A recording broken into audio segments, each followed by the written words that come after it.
Et c'est reparti! Le grand jeu des illusions d'optique va commencer.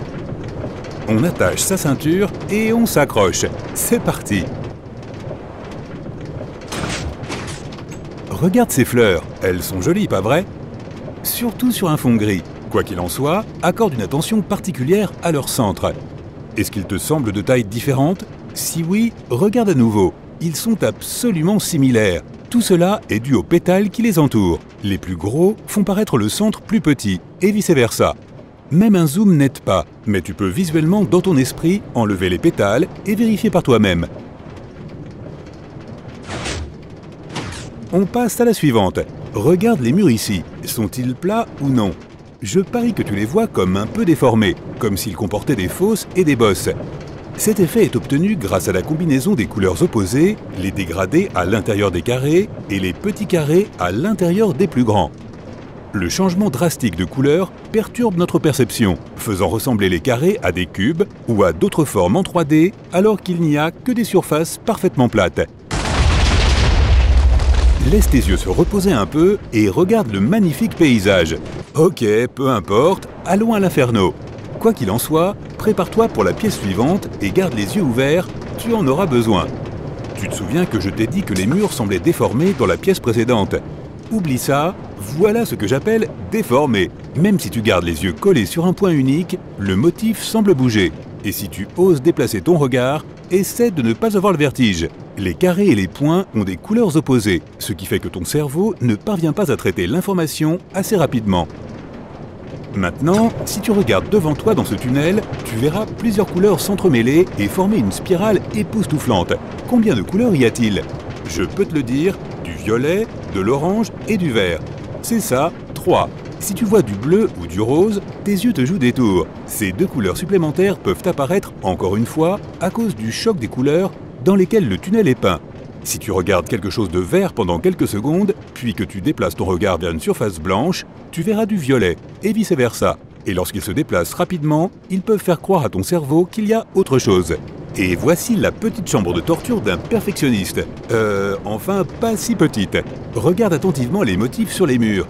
Juste, regarde-les tout simplement. Encore quelques secondes. Si elles te semblent toujours ne pas être parallèles entre elles, c'est que tu ne regardes pas assez bien. Enlève mentalement les petites lignes qui se croisent sur le motif, et tu verras que les lignes restantes ne se croiseront jamais. Cet effet est dû à ces petites lignes que tu viens de supprimer dans ton esprit. Enfin, tu l'as probablement déjà deviné de toute façon. Il est encore temps de faire une petite pause, mais cette fois, je vais te proposer une autre illusion. Il n'y a qu'un seul objet ici qui mérite d'être regardé, et une fois que tu l'auras vu dans son intégralité, tu ne pourras plus l'oublier. Il ressemble à un simple pilier au milieu de la pièce, n'est-ce pas? Maintenant, regarde les côtés et dis-moi si tu vois quelque chose de bizarre. 2 visages, à gauche et à droite, qui se regardent, quel que soit l'angle sous lequel tu regardes. Oui, cela. Et maintenant, essaie d'enlever cette image de ton esprit et de tes yeux. Non, je n'y arrive pas non plus. Bon, next, rien d'autre à voir ici.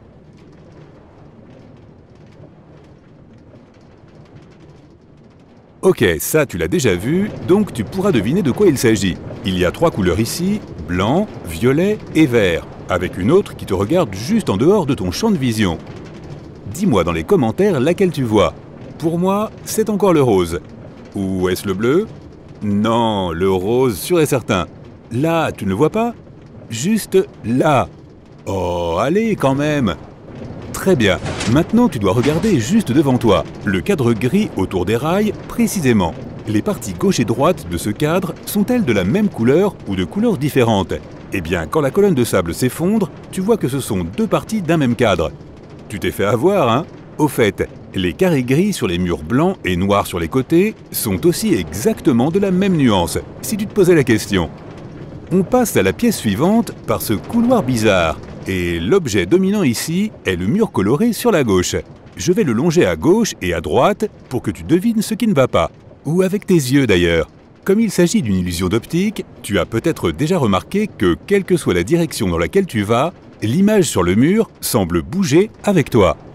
Tu te souviens de ces portraits flippants qui ont toujours les yeux rivés sur toi? Où que tu te trouves? C'est le même effet obtenu grâce à l'utilisation intelligente de la perspective. Les piliers qui se raccourcissent sur les côtés aident et les bandes noires et blanches contrastées donnent à l'image un aspect tridimensionnel là où elle ne l'est pas. En même temps, les motifs peuvent aussi ressembler à des pyramides et des fosses selon l'endroit d'où tu regardes. Alors ne te casse pas les yeux s'il te plaît. Cette illusion ne consiste pas à voir d'autres couleurs inexistantes pour une fois, mais il faut quand même chercher une couleur, le vert. Tu vois les rayures? Selon la couleur qui se trouve à côté du vert, elle semble être plus ou moins foncée. Sur les murs, la couleur blanche domine la scène, de sorte que les rayures vertes semblent brillantes et vibrantes. Mais à l'avant, où il n'y a pas de blanc, le vert est beaucoup plus foncé. Ou du moins, c'est l'impression qu'on a. En réalité, c'est du pareil au même.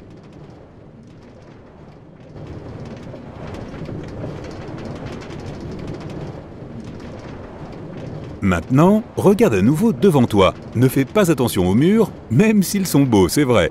Tu vois l'arche? Les deux parties de l'arche ne semblent pas à leur place, et elles ne se rejoignent pas si tu enlèves la colonne de sable. Ou le feront-elles? En fait, il s'agit bien sûr d'une seule arche, et le fait d'enlever la colonne ne te permettra de la voir que de tes propres yeux. Et encore une fois, le vert joue des tours à tes yeux. C'est la même image avec un motif différent en fait. Les bandes vertes à gauche et à droite du plafond semblent être de teintes différentes, alors qu'en réalité, elles ne le sont pas. Ce qui les rend différentes, c'est le contraste. À gauche, les parties vertes remplacent les parties noires, alors qu'à droite, elles sont placées entre les parties noires. C'est la même chose pour les blocs sur les murs, évidemment. Je crois que je vais gerber. Et c'est parti! Le voyage fascinant autour des illusions hallucinantes est terminé, et nous montons. J'espère que tu as passé un bon moment. Moi, perso, je crois que je vais gerber.